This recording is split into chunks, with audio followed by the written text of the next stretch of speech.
that have a greater sensitivity to mold, either from their individual biology or from a past exposure that has left them more exposed to mold issues. So on the universal side, I mean, a lot of it is what you would expect. It's very respiratory based. So it's coughing, it's asthma type symptoms. It is sinus. It can begin to impact your sinuses, runny nose, sneezing.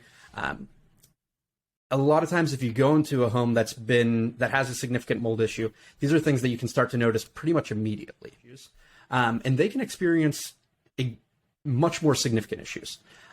So ranging from skin problems, it can trigger multiple chemical sensitivity, where they can begin to react to chemical products that are in kind of everything we surround ourselves with now. Chronic inflammatory response syndrome, a variety of different issues where basically their body just begins to react very, very strongly and negatively to a whole variety of stimuli. And it can almost act like a... Welcome to the Radical Health Rebel podcast with your host, Leigh Brandon. If you enjoy the podcast, please leave a 5-star rating and a warm review. And now, here is Leigh, the Radical Health Rebel, with this week's podcast.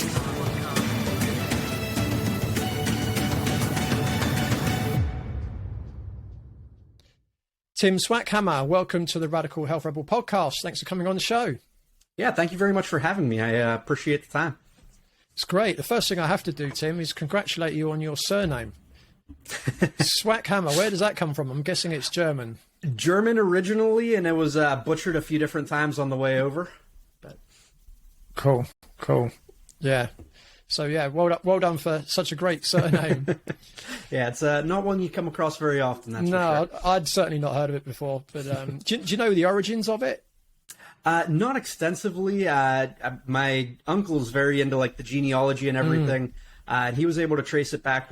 At least the Swackhammer side has been in the country for quite a while, but couldn't really get beyond more or less our local area. Yeah, it sounds almost like a blacksmith type name. That's always been kind of the assumption. Yeah. My family name, we believe, is a farming name, like from branding cattle. Okay, but we're not sure. But that's what we think it might be. Anyway, Yep. So today's episode is entitled "The Deadly Dangers of Mold" with Tim Swackhammer, and we all know that mold in our homes is not good for us. But it's apparent to me that many people do not realise the extent of the damage that a mouldy home, car, or workplace can do to your health. It's also even more of an issue in today's world, as the electromagnetic radiation from our electronic devices has also been shown to greatly increase the potency of mycotoxins, the toxins excreted by fungus. So I'm really looking forward to this conversation, Tim, to delve deep into the world of mold, its dangers, and what we can do about it. So to kick things off, Tim, can you share with the audience a little about you, your background, your professional education, and your career to date? Yeah, absolutely. So my background's a little bit interesting. It's pretty different from a lot of others in the space. I do not come from really a contracting or environmental health background or anything along those lines. I actually got into this through the business side of things. So I'm a second-generation entrepreneur. I grew up with my father being involved in a number of different businesses, some franchises, some other ones, and started working for him at a chain of dollar stores that he had at 6 or 7 years of age. Wow. And just learned work in the register and all that, and just it definitely gave me a different perspective than a lot of other people, and I guess whenever you're exposed to that kind of stuff as a child, you can kind of go one or two ways. You either fall into it and become kind of obsessed with it, or you want to rebel against it and want nothing to do with it. Yeah. And I fell in the former category there. And so basically graduated high school, went on to college, pursued a degree in criminology for both my undergrad and my master's, because at the time that's something that I was interested and passionate about, and really just love learning. But really, as I got more exposure there, it was clear that that wasn't a career path that I wanted to follow. So ended up, while I was in college, we had opened up a couple different wireless stores through a business that my father was involved in, and it changed and evolved into a family business. So we grew that business and really just started to want to get away from just having everything all of our livelihoods invested in just one business. So we started to diversify, get into some other stuff, stumbled onto a home service brand that we got involved in. That didn't really work out, but with that, I saw kind of from the outside the opportunities within the mold and indoor air quality space, and particularly coming from my background with sales and customer service, I really saw that there was a lot of good contractors in the space, but there wasn't anybody who was really focusing on providing, number one, an excellent customer experience, and that was something that was severely lacking. And then number two, I noticed specifically with indoor air quality issues, there were a lot of people that are very much affected by health, or their health is very much affected by mold. And most of the restoration industry, at least in the States, is very much focused on insurance work.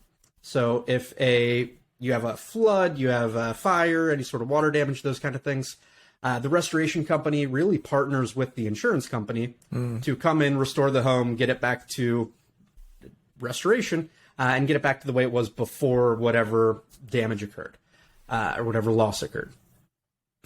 But what we identified was there was a lot of people who were experiencing mold issues, either lingering from experiences like those, or just from defects in the home, not proper maintenance of the home, problems with the building construction or building science, all these kind of issues that could really be impacting their health. And number one, most of the restoration companies weren't interested in dealing with those issues. And two, a lot of these people who had more significant health problems related to indoor air quality issues, they weren't really interested in learning about the people and what their specific needs were. They were very focused on just the property itself. So I always make the joke, and my wife loves to make this joke, that I don't have a hobby, but my hobby is researching other hobbies. And she's definitely onto something there. I'm very much a researcher. I love to learn.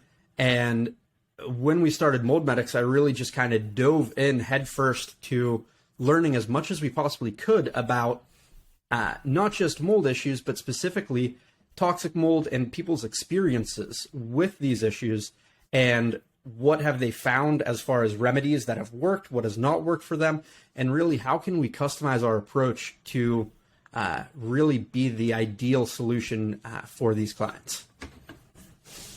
Okay, that sounds really interesting. So I guess the best place to start would be, from the research that you've done, what would you say are the main sort of health repercussions of being, around any kind of mold? Yeah, so there's kind of two categories. The first is the more or less universal ones. So, and I use that term very, very loosely because every person is different. Every person's unique. Their immune systems are unique, and their responses, their sensitivities are unique as well. So nothing's truly universal, but there are definitely some things that are a lot more common. And then there are some health implications that can happen to individuals that have a greater sensitivity to mold, either from their individual biology or from a past exposure that has left them more exposed to mold issues. So on the universal side, I mean, a lot of it is what you would expect. It's very respiratory based. So it's coughing, it's asthma type symptoms. It is sinus. It can begin to impact your sinuses, runny nose, sneezing. A lot of times if you go into a home that has a significant mold issue, these are things that you can start to notice pretty much immediately. But then also homes that have less significant issues, but you spend a long time in them, and you've got that exposure over time, that chronic exposure, that's where you can really start to notice a lot of these things. And these are things that tend to be pretty universal. Again, everybody's unique, but they can definitely present in most cases sooner or later.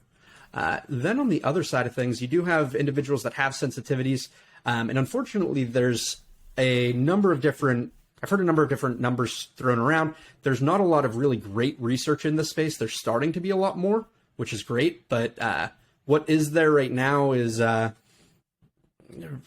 relatively confounded. There's some conflicting information. A lot of the traditional medical establishment is barely starting to kind of dip their toe into this end of things.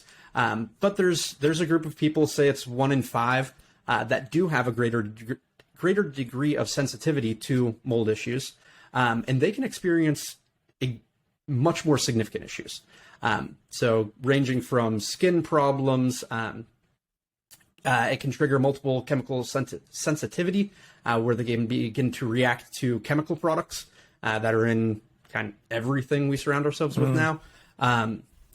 Chronic inflammatory response syndrome, variety of different issues where basically their body just begins to react very, very strongly and negatively to a whole variety of stimuli, and it can almost act like almost like an immune issue in the way that it presents. So there's a whole variety of different issues that can come about related to mold, but also because it weakens so many different aspects of your system, it can begin to exacerbate other issues that you have going on.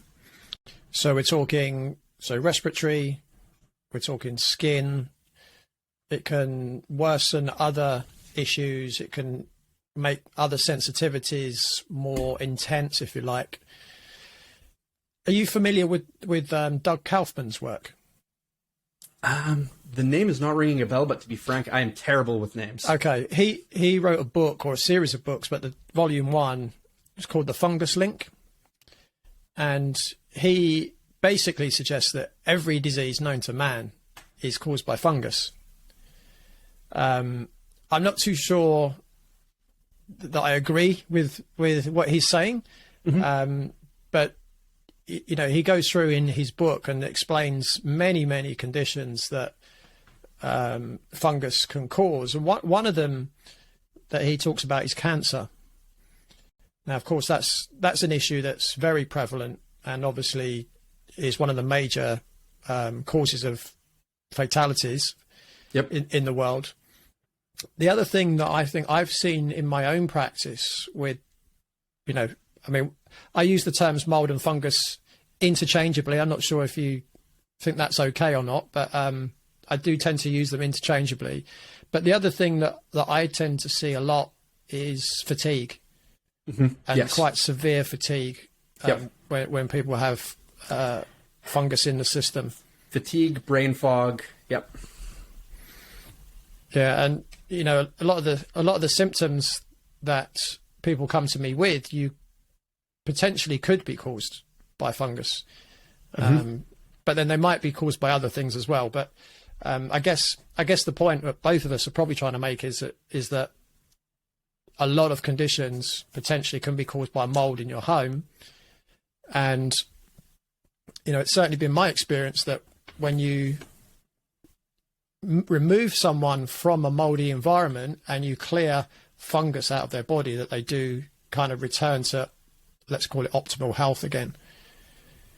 Yep, and that's been very much in line with our experience. I mean, I do, if you hear me treading kind of carefully around some responses, I very much like to stay within my core competency, and if I feel myself venturing out from that, I'll generally decline to comment, because I didn't. Yeah, that's fair enough. Want to make sure if I'm speaking on something and I'm very well informed on. And that being said, we really do tend to focus more on the issues, causes, and resolutions for these issues. And I remain very much adjacent and very much interested in the health side and the person side and what we can do to help improve those problems. Yeah. No, that's completely understandable. Just to kind of elaborate on the point of Doug Kaufman. I mean, he actually says that cancer is fungus, not just that it causes cancer, that it actually, cancer is fungus, which is quite an interesting comment. It is. And, there are some people that, you know, they just say, no, that's completely untrue. Some people say, yeah, that's completely true. And there's other people in the middle say, well, it could be true. I think it's definitely something very interesting, something I'll for sure do some more research on, because I'm very curious about it. I mean, my kind of gut reaction is I think it's a very interesting idea, and it's something that, because anytime we're talking about environmental issues in general, it does get very, very difficult to really unwind the confounding that exists between the environment and the individual's health. And again, whenever you get into so much of the individual responses to stimuli like mold, it makes it very challenging to identify how much of it is an individual versus universal type of experience there. When if we're talking about someone's environment, we're talking about their epigenetics. So there are a lot of people that believe. Again, we're kind of talking about cancer again, but a lot of people believe that cancer is a genetic disease. But then there are other people that say, well, your genes don't really do much. They get told whether to turn on or to turn off by the environment, which is what we call epigenetics. So, I think the one thing everyone can agree on is it's important that you have an environment around you that's as healthy as possible. Yep, absolutely. And that's, I think with that too, I mean, I'm always hesitant anytime somebody says everything is one thing or another. I think we are way too interconnected. There's too many different systems at play at any given time to point and say this one thing causes everything. I think can it influence? Absolutely. But I think there's always going to be a myriad of different factors that can influence things. And that's what makes things so interesting. It's the randomness, it's the chaos of life. And interestingly, I did have that discussion in episode 3 of the podcast with Paul Leendertz, which was entitled The Root Cause of Cancer. And he actually knows Doug Kaufman reasonably well. And he talks a little bit about the discussion that he had with Doug Kaufman about fungus and cancer. So if anyone wants any more, wants to delve in deeper into that, you can always look back at episode 3. That's interesting. Yeah. I guess before I go into the next question, what might be useful is, what would be your definition of mold? So mold is, you mentioned earlier using mold and fungi interchangeably. Mold is a type of fungi. It's a classification. All fungi are not molds, but all molds are fungi. Really, whenever we talk about mold, it is a microorganism that grows. It's challenging because mold does provide a useful aspect of the circle of life. So mold in nature is designed to break down dead plant material. That's its job. That's its purpose. It needs to exist. It needs to do that. If it didn't, whenever you went outside in the spring, you'd see leaves piled up everywhere and dead trees, and it would never break down and become part of the earth. So the problem is we generally build our homes out of dead plant material. So whenever we're doing that and we're providing that food source for mold, all we have to add is water, and then we can create issues inside our homes. And so it can be a good thing, and mold's going to be everywhere. It's really about controlling our exposure to it and making sure that we're not trapping ourselves inside a box with significant levels of mold. Which leads me on nicely to my next question. How does someone know if there is mold in the home? Or I guess I should say a significant amount of mold in their home. So it can come about a variety of different ways. So customers will contact us. Sometimes it'll be because they are in the process of buying or selling a property, and there's been a home inspection, or they notice something in the course of that where visually they were able to identify an issue. A lot of times, especially a lot of our more sensitive clients, will contact us because they're feeling something. They're feeling that reaction. They notice a common story we hear is they'll feel like garbage in their home, then they'll go on vacation somewhere else for a couple weeks, and they'll feel great, and then they'll come back home and they'll feel like garbage again. And that's enough for them to draw the connection. Hey, maybe there's something in my home that's really causing this.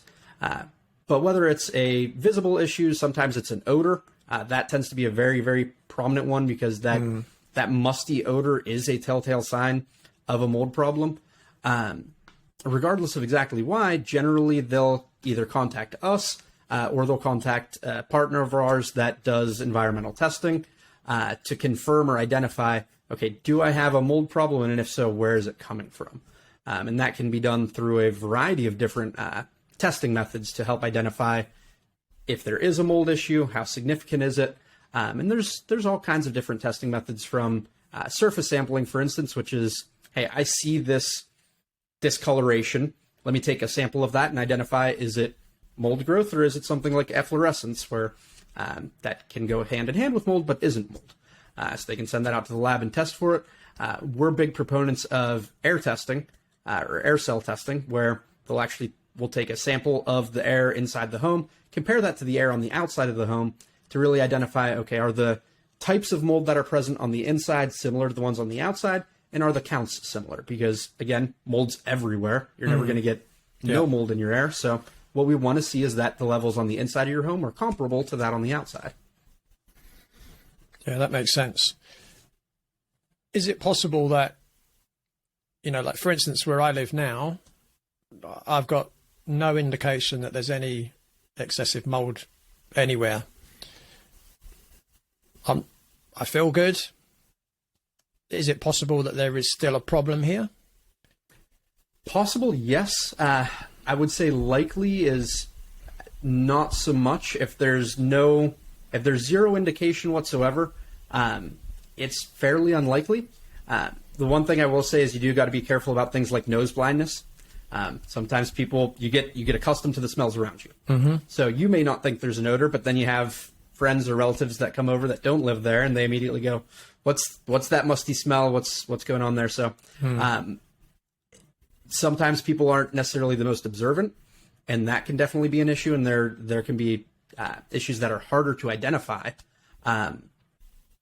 But there's very, very seldom would I say that somebody who had a thorough inspection of the home and everything looked clean, that there's actually something hidden going on with absolutely no smell indications, no visual indications, no known history of water damage. And that's why typically anytime we start to investigate for a client, one of the first things we will do is go through verbally and just try to identify as much as we can about the history of the property to identify, are there potential issues? And if so, where would they be? Because the last thing we want to do, the only way to be 100% certain there is zero mold in a property or zero active growth in a property would be to rip everything down to the studs and thoroughly inspect everything. And obviously that's not a practical practice. Yeah, got you. Yeah, in my previous home, there was definitely a mold issue. And it'll be quite interesting after I ask you my next question to see, I got a feeling that what I did probably wasn't a good idea.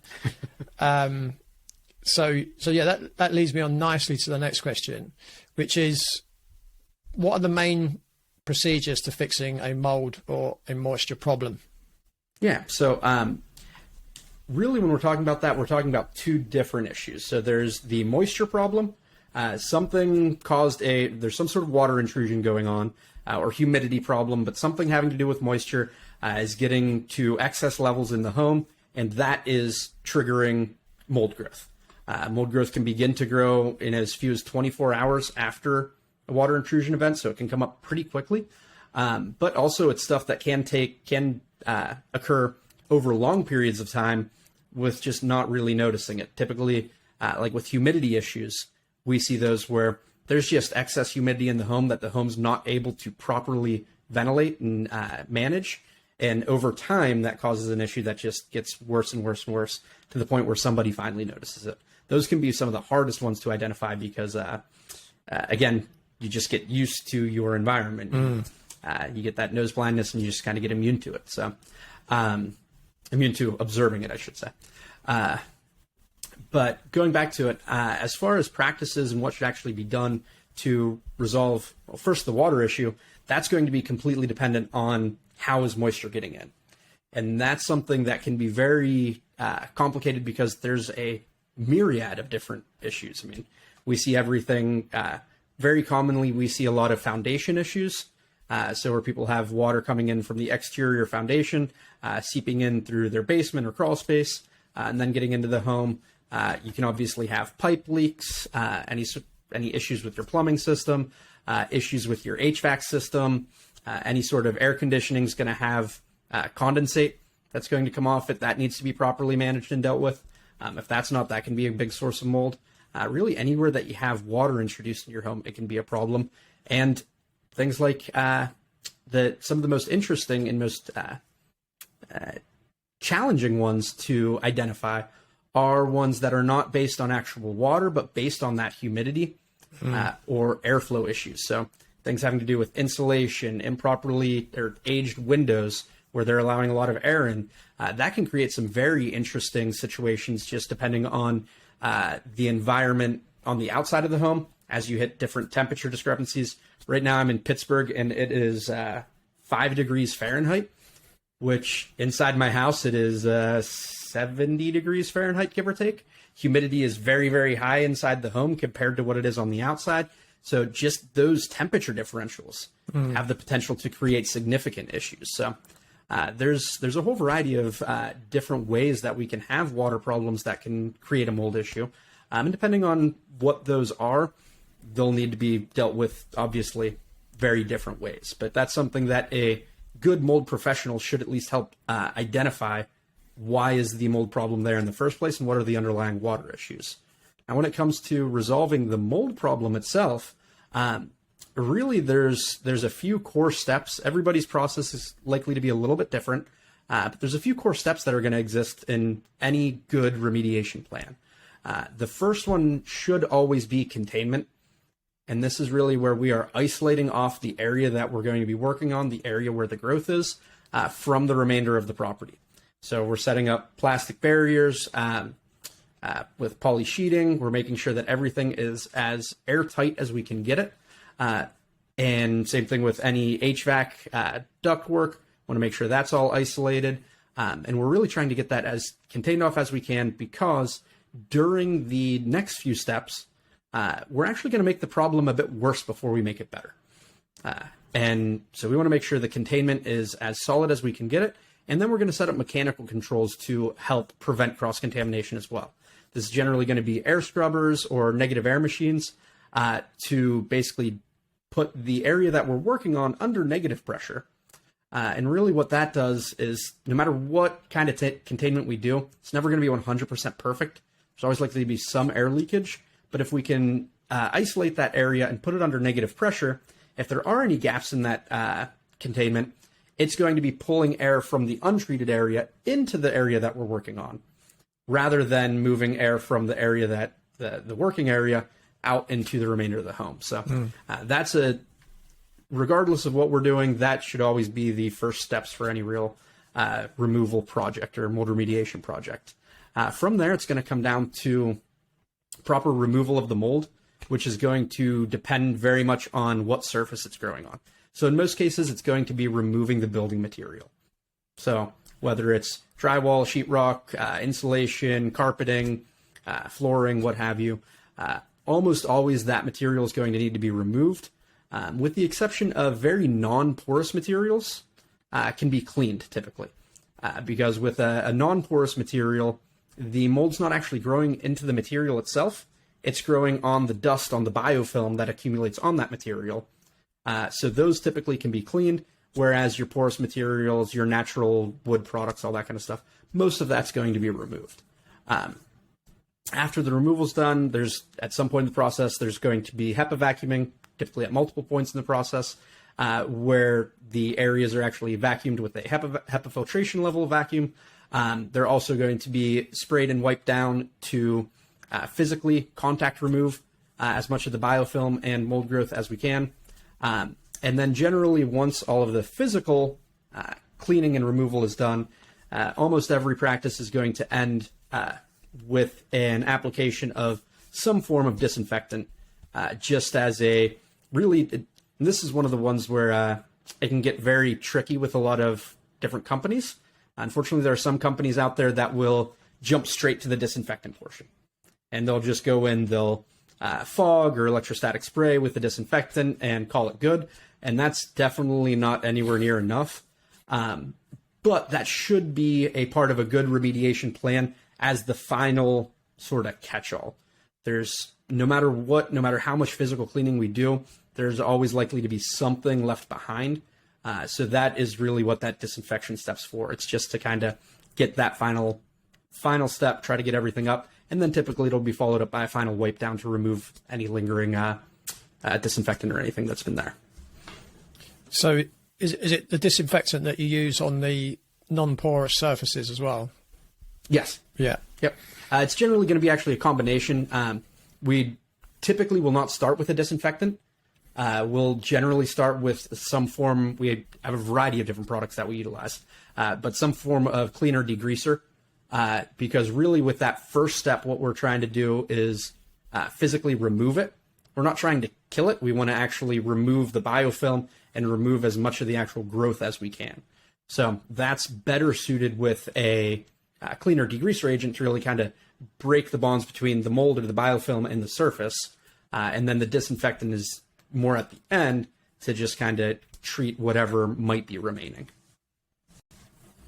That's quite interesting, because that's pretty much, what we do as functional medicine practitioners when we've got certain, microbes in the body that are surrounded by biofilm. We do the same, pretty much the same thing. Probably not the same substances, but the process is exactly the same. Well, it's so important too, and it became it's interesting because it really came to light a lot with COVID as well. This whole idea of disinfecting, and it's funny, the electrostatic sprayers that we've been using for years shot up in price 400%, and we couldn't get our hands on basically any of them at the time. But really, it became the whole idea of disinfecting areas just immediately came into the limelight, and public started talking about it more. And we saw some really terrible practices going on. People that would just go in and literally just disinfect and just fog areas and expect that to really work, and it doesn't. We always use the analogy with clients. If you go into a kitchen and you cook a big meal, and you're going to create a huge mess. You're going to get splatters everywhere, depending on what you're cooking. You're going to get oil and grease and all those kind of things on all the surfaces. You can't just come in afterwards and spray a bunch of Lysol on it and go, okay, I cleaned the kitchen. That doesn't make sense. That doesn't work. And that's the same way whenever we talk about disinfecting, whether it's for COVID or disinfecting for mold. You need to clean the underlying surfaces first. You need to remove the biofilm. You need to remove that material, and then you can disinfect. Yeah, that makes sense. Yeah, so going back to where I used to live, I'm going back a few years now. So it suffered really badly from mold because it suffered a lot from condensation, which I think partly was due because it didn't have cavity wall insulation, so the walls were very cold. Yep. And then, you have furniture up against the wall, so there's no air flowing through. Yep. So you wouldn't necessarily see it unless you pulled the furniture out. Yep. So for me, the winter time, and this is what I was alluding to earlier, because I'm pretty sure I wasn't doing the right thing.